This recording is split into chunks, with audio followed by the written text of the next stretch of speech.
With all the videos online about the Anti-Gravity A1, I haven't really seen many videos about these.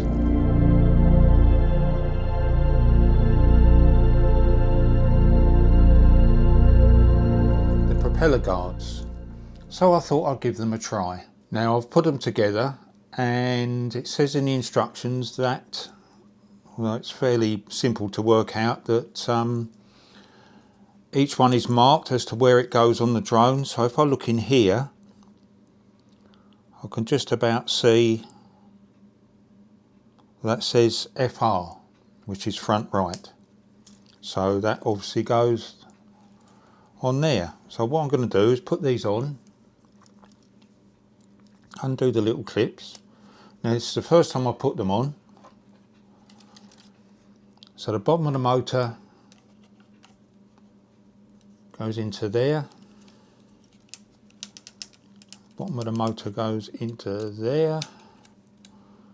And then just push the clips round. Click that into place. Push these clips round till it clicks. Then the same on the other side. Would help if I undid them first.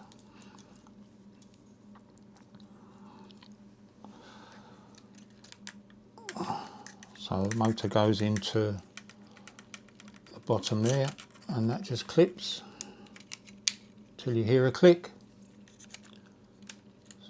Same on the back one till you hear a click. That's it. So that's it, it's on. I mean, that is huge now. This is a Mini 5 Pro. That's pretty big.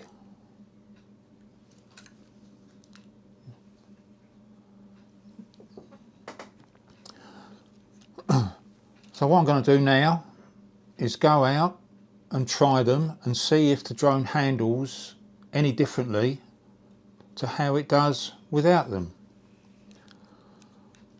The other thing I will do is actually weigh the drone now, because this is going to put it over the 250 gram limit, obviously. So I will weigh the drone and I will put how much it weighs here with the guards on. So I'm off out now into the fields and we'll give it a test. I'll see you in a bit. Right, what I will add before I go out, I'll spill a load of water down me. Having a quick drink. I found there's now a problem with the bag.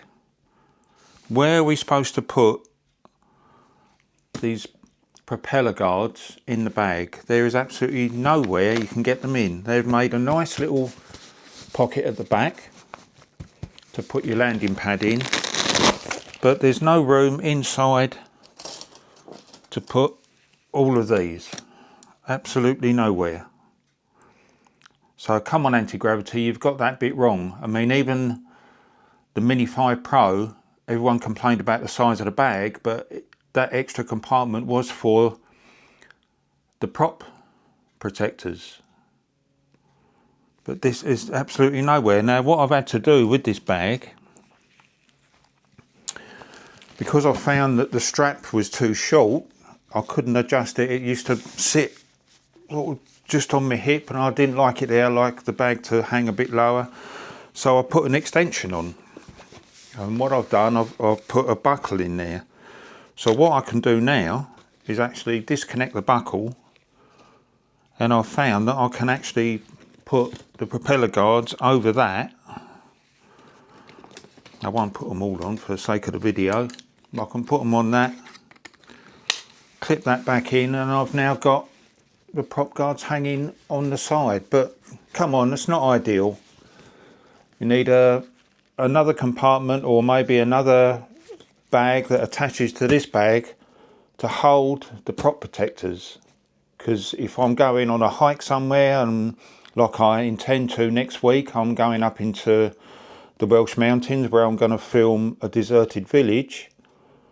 I want to take the prop protectors because I want to fly through the village, I've now got to have them dangling on there or use a different bag altogether. So come on, Anti-Gravity, if you're watching, let's get this bit sorted out, because they should really store in the bag so you can take everything out with you. Okay, right, I'm out on location. The drone's all ready to go. I'm just going to turn it all on and we'll lift off and see exactly what happens. And it's a bit breezy today and the wind is coming directly from behind where the drone's going to be flying. So we'll see if we have any effects with these propeller guards on and if it makes it fly any different.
So after a little fly around the garden here, as you can hear, there's a Vata 2 going past. Yeah, it flies the same as what it flies without the guards.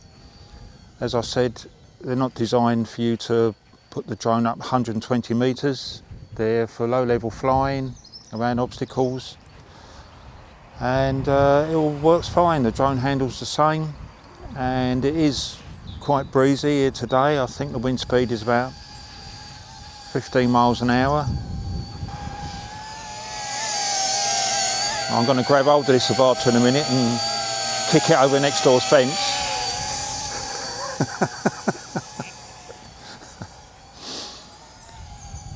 So that's it. Experiment completed. And it all seems to be working fine, so I can't wait to get up into the Welsh Mountains with it next week and fly around some deserted villages. Thanks for watching, and I'll see you later.